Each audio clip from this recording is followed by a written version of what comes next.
Ketika sedang terkena musibah, ketika terkena masalah dan ujian, maka kita harus benar-benar mencamkan bahwa ujian dan pertolongan berjalan paralel. Ujian dan pertolongan berjalan bersamaan, bersama garis lurus.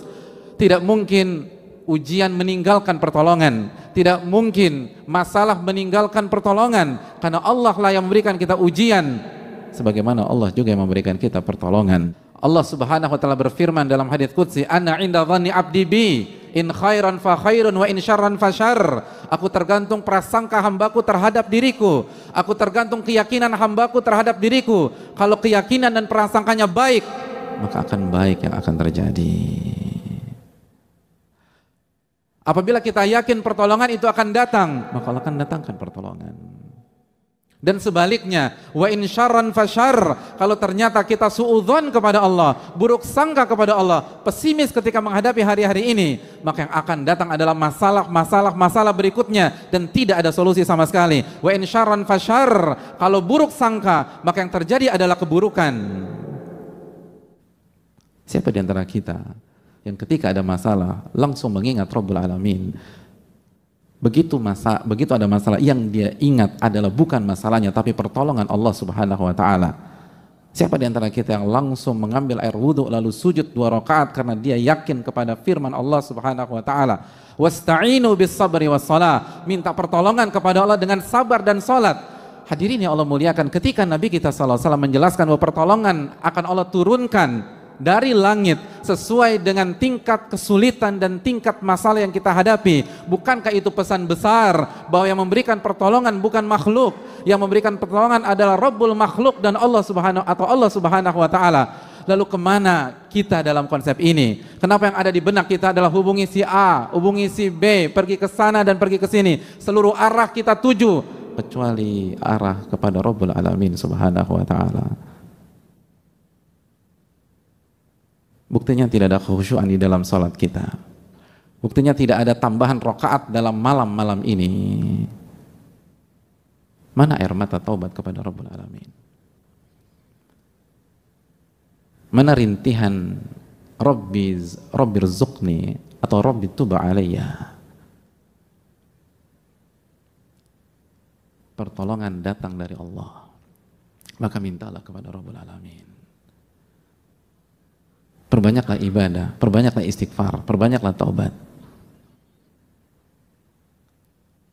Pertolongan datang dari langit, jamaah,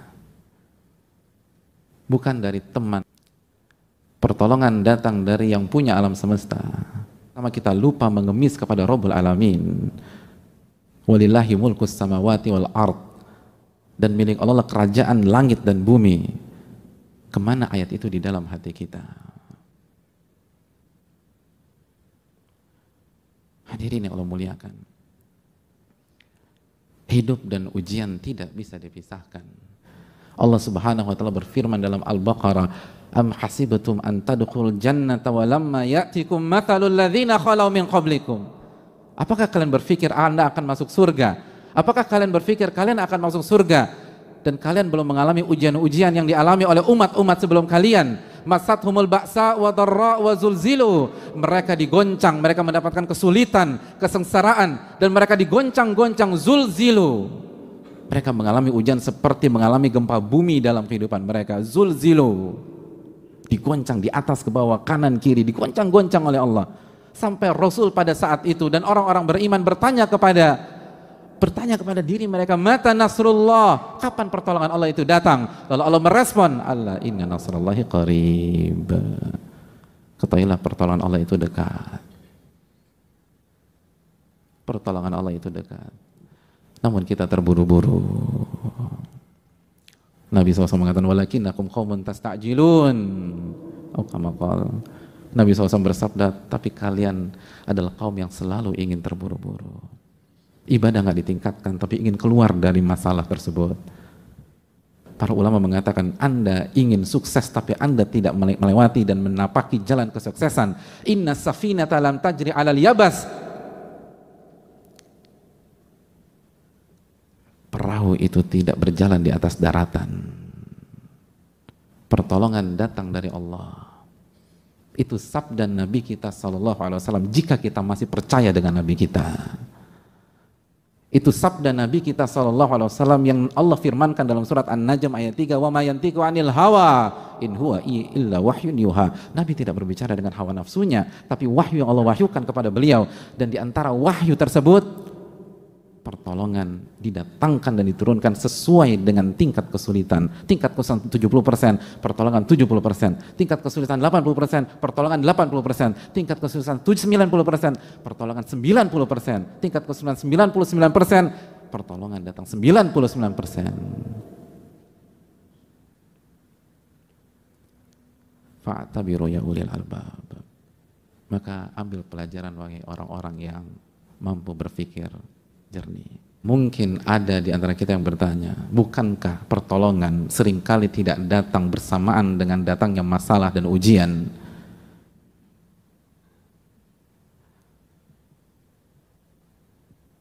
Dan itu yang saya alami sendiri. Ma'asyiral muslimin, Nabi SAW melanjutkan hadisnya dengan mengatakan, wa anna sabra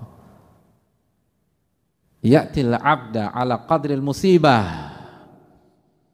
Dan kesabaran Allah datangkan kepada seorang hamba sesuai dengan beratnya musibah. Betul, masalah datang di bulan Januari misalnya, atau di bulan Februari, atau di bulan Maret, lalu sampai sekarang pertolongan yang clear itu belum terlihat. Tapi Allah memberikan solusi, Allah berikan kesabaran yang membuat kita bisa menjalani hari-hari berat tersebut sampai benar-benar semuanya diselesaikan oleh Allah Subhanahu wa taala. Dan kesabaran yang Allah berikan sesuai dengan beratnya musibah yang kita rasakan.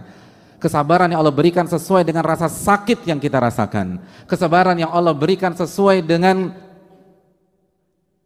kekuatan yang kita butuhkan. Wa anna sabara ya'til 'abda 'ala qadril musibah. Sabar akan didatangkan kepada hamba sesuai dengan beratnya musibah.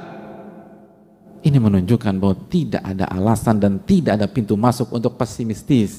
Tidak ada alasan dan tidak ada pintu masuk untuk lemah, untuk galau, untuk putus asa. Karena semua diberikan oleh Allah Subhanahu wa taala. Dan diberikan, bahasanya itu dikasih, datang dari langit. Maka tidak ada alasan untuk tidak pede dengan diri kita sendiri. Tidak ada alasan mengatakan saya nggak mampu, saya nggak sanggup. Betul, siapa yang sanggup di antara kita? Sedangkan Allah berfirman dalam surat An-Nisa ayat 28, wa khuliqal insanu dha'ifa. Manusia diciptakan dalam kondisi lemah. Tapi yang perlu kita ingat, ini diberikan oleh Allah Subhanahu wa taala. Ini bukan tentang kekuatan kita, tapi pertolongan yang Allah diberikan kepada kita. Ini bukan tentang kemampuan sabar yang lahir dari dalam diri kita semata, tapi kemampuan sabar yang Allah berikan kepada kita. Maka tidak ada alasan membuka pintu kepada syaitan sehingga syaitan melemahkan kita, merasa kita lemah, merasa kita down, merasa kita nggak mampu menghadapi ini semua. Karena ini bukan tentang kemampuan kita memang lemah, itu sudah confirm dari Allah Subhanahu wa taala. Tapi kita dikasih kekuatan untuk sabar dari Allah Subhanahu wa taala, dan Allah nggak mungkin bohong, Allah nggak mungkin keliru, Allah tidak mungkin mempermainkan kita. Alif lam mim, dzalikal kitabul la raiba fihi hudal lil muttaqin. Alif lam mim, kitab ini tidak ada keraguan sama sekali. Yang disampaikan adalah hak, tidak boleh diragukan dan tidak ada keraguan sama sekali, sebagai petunjuk bagi orang-orang yang bertakwa. Dan Allah menyatakan demikian, bahwa kesabaran akan didatangkan sesuai dengan beratnya musibah. Artinya tidak ada alasan untuk pesimis seberat apapun masalah yang kita hadapi. Dan jangan pernah buka pintu kepada syaitan. Jangan pernah buka pintu kepada syaitan. Karena seluruh pesimisme itu datang dari syaitan. Allah berfirman tentang syaitan di dalam Al-Baqarah ayat 268. Asy-syaitanu ya'idukumul faqra wa ya'murukum bil fahsya. Syaitan selalu menjanjikan kalian kefakiran dan terus kefakiran. Lalu dia akan mengajak Anda melakukan kekejian. Semua pesimis, semua kelemahan, semua keputusasaan itu datang dari syaitan. Makanya ketika salah satu ulama terbaik dunia pada hari ini, Syekh Muhammad bin Muhammad Mukhtar Shinkiti, ditanya tentang masalah ini, beliau katakan seluruh pesimisme, seluruh rasa lemah, seluruh ketidakpercayaan diri, seluruh pertanyaan dalam diri kita, bisakah saya melampaui ini semua, bisakah saya menghadapi ini semua, itu dari syaitan, dari syaitan, dari syaitan. Separah apapun kondisi kita, walaupun itu gara-gara ulah kita, walaupun itu gara-gara dosa-dosa kita, karena bisa jadi kita mengatakan, tapi Pak Ustadz, ya, saya terjatuh ke dalam jurang ini karena dosa-dosa saya sendiri, karena kesalahan fatal yang saya lakukan, karena maksiat. Betul, memang betul maksiat akan menjerumuskan kita, tapi apakah itu kartu mati? Tapi apakah itu membuat kita putus asa? Makanya jamaah sekalian, di dalam ayat di atas Al-Baqarah 268 ada kelanjutannya. Setelah Allah mengatakan syaitan membuat engkau merasa fakir terus dan menjanjikan kefakiran dan terus kefakiran, Allah lanjutkan, wallahu ya'idukum magfiratan minhu wa fadla, dan Allah menjanjikan ampunan darinya dan karunia darinya. Itu menunjukkan kalaupun kita dapat masalah karena kesalahan kita sendiri, jangan pernah putus asa, jangan pernah pesimis, karena Allah menawarkan ampunan buat kalian. Yang menawarkan pintu buntu atau jalan buntu hanya syaitan, hanya syaitan. Dan Rabb kita yang mengatakan hanya syaitan. Rabb kita menawarkan ampunan dan karunia. Maka jalan mana yang akan kita pilih? Mana ucapan mana yang kita percaya? Bisikan-bisikan mana yang kita ikuti? Oleh karena itu jamaah sekalian, fa inna ma'al usri yusra, inna ma'al usri yusra. Sesungguhnya bersama kesulitan ada kemudahan, bersama kesulitan ada kemudahan. Dan Allah juga katakan dalam surat Talaq, wa yaj'al ba'da usri yusra, wa yaj'alallahu ba'da usri yusra. Dan Allah jadikan setelah kesulitan kemudahan.